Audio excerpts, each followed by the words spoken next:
Devotion is this true path of walking with your heart, of being so deeply engaged with what life is, regardless of how it looks, that it itself is a success. The current transit that we're going through right now, the archetypal energy of Gate 29, is taking us from half heartedness to commitment to devotion. And it is all about knowing and having the energy to know what to devote yourself to, what and who to commit to. See, without commitment, we don't bring our full selves to what it is that we're doing. You become this victim of fate rather than a co creator with life.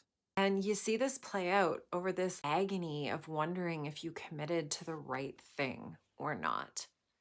It doesn't actually really matter. It's just about committing. Can you commit? And typically, if you can't commit, you may not have been in right relationship to what you committed to. See, most of us want success in the world, whatever your definition of success might be. Success comes from committing to something and then dancing with life, which some might call luck or fate.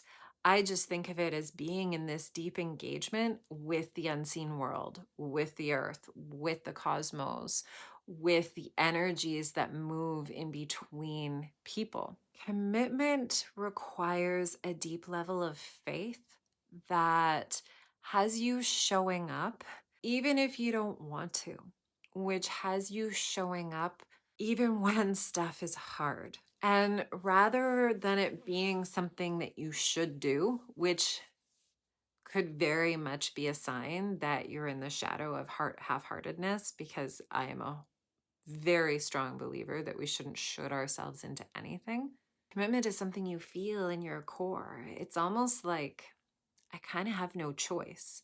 It does relate to my higher self and the direction my higher self is calling me on, which goes beyond my ego mind and what my ego can understand.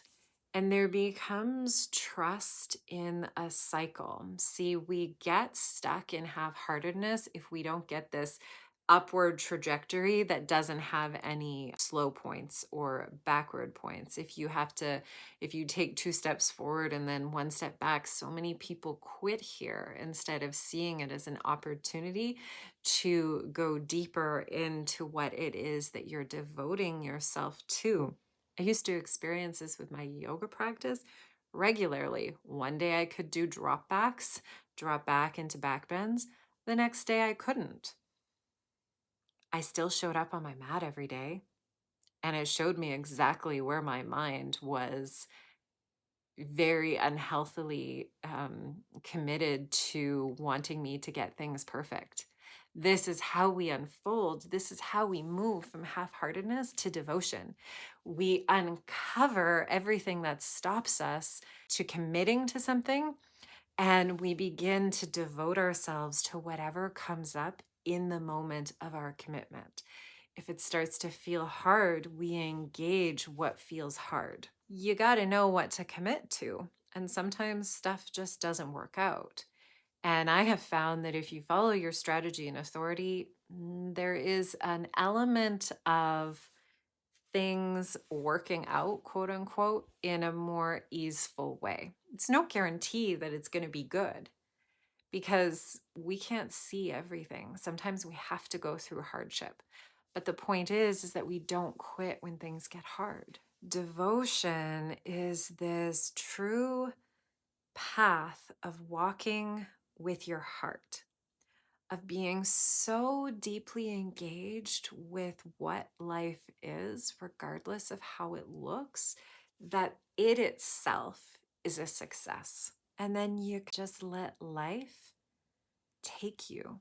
You're co creating, but life is also this beautiful river in which you step into and she starts to lead you. One very simple way you can start cultivating devotion to your life, to cultivating success, is creating a devotion to your physical body. Gate 29 is connected from the sacral to the G center via gate 46, which is the gate of embodiment. It's about being in your physical body. And so, how can you begin to use your physical body to devote yourself to the success of your life?